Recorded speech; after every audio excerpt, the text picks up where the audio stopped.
The Lost City is a movie that is now in theaters and has actually been in theaters for a few weeks now.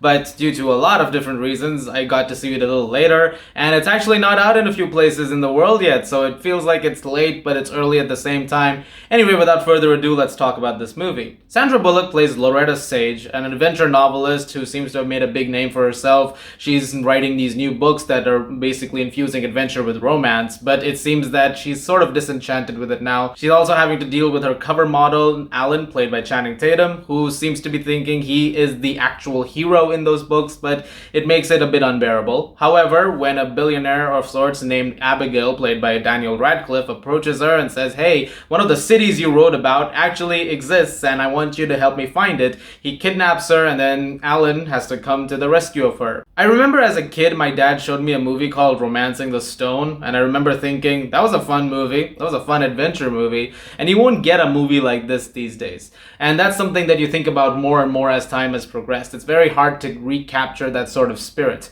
That's the reason why that movie is as great as it is. However, The Lost City very much acts like an homage to that. I'm not sure if that was the intent, although I'm pretty sure it definitely was, because the premise of this movie, a lot of it is taken straight from Romancing the Stone. Both the lead characters are authors, and both of them haven't really been in a sense of real adventure before until this exact point, and then they're having to deal with basically a lot of different threats and trying to get out of that alive, and there's a dashing hero at the middle of it all. Except in this case, Michael Douglas is a skilled person, Channing Tatum is not a skilled person.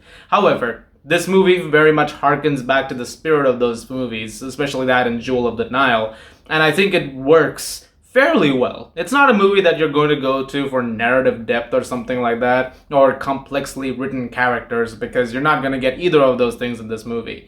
But in a film that's essentially trying to emulate a time of adventure cinema which has long since gone, I think this is a wonderful love letter to that. A lot of things, from the way the tone of the movie is, the way it looks, the musical score even, so much of it feels like it's been pulled from that time, and it helps this movie considerably. The actors who are in it, especially, they embody that really nicely. The chemistry between Bullock and Tatum is really, really good, and both of them are really good in the movie, and very funny as well. They have a lot of jokes, there's a lot of things which will make you chuckle sometimes, laugh other times. Not all the jokes land, but it's still fairly entertaining. Daniel Radcliffe's villain, Abigail Fairfax, is very much the over-the-top rich asshole villain who wants to get even richer and take over the world. Like, that's his entire character.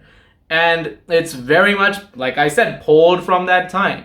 That's his entire motivation in the movie. He just wants to find this city so that he can be incredibly rich and basically have a maniacal laugh over it. He's not in the movie though much. I think that he does get a little underutilized. For instance, he's not in about 25-30 minutes of the movie. There's a whole chunk where he just is not on screen. He's not even brought up really.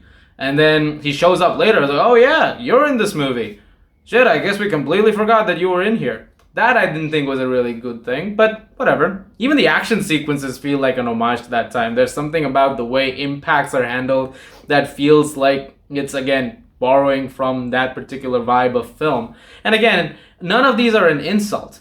It's one thing to be like, oh, it's just an emulator. It's just trying to be that. But in a film that's purposefully and self-aware and trying to be outdated while also trying to be a nostalgic, call back to the times that were before, I think this film excels wonderfully. There is actually a nice story in the middle here, and eventually as the film goes on, you do connect with these characters quite a bit. The dumbwit Alan, who really has no idea what the hell is going on, you become very attached to this character. You don't want anything to happen to him after a while, and it becomes very endearing. And as the adventure continues, Loretta, who is often just trying to detach herself from all of this, she is starting to realize this sense of adventure, this sense of living life.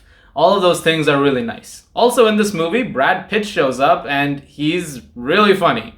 One of the funniest parts of the entire movie. He's really, really cool. And I gotta be honest, it's not a role I ever expected to see Brad Pitt in. It's also not as big a role as I expected Brad Pitt to be in. So I was kind of surprised, like, oh, we got a big name over here, in this kind of a role. But it's fun nonetheless. Does it have issues? Yeah, you bet. It's not a perfect movie by any means. I already brought up a couple of things. It's a very underutilized villain. I mean, I like the vibe they were going for, but there's not really much more to it. Yes, it's not narratively the strongest movie. It's got a very simple premise. You get, some bare bones stuff with characters here and there just to give you enough to go off of. There's one subplot that adds one thing to the movie ish. It's one of those things that could have happened in a ton of different ways, but it happens through this, and it involves a character, and it doesn't really add much. And this character does not add much to the movie. There's one thing that happens later on that kind of does, but it's also ultimately done by another character, so it kind of feels like it's effective, but it's also not really effective from this character.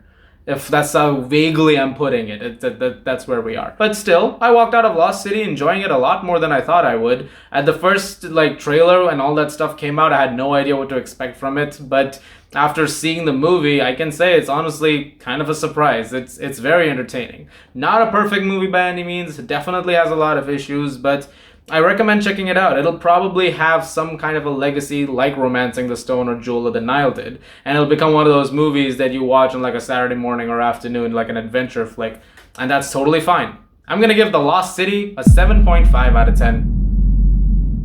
Guys, thank you so much for watching, and I know this is a late review, much like X was yesterday, so I do apologize. But if you have not seen The Lost City yet, definitely do check it out. If you have, what are your thoughts on it? Leave them in the comments below, let me know. As always, if you like this, guys, please do subscribe. Thank you very much for watching once again, and I'll see you guys in the movies.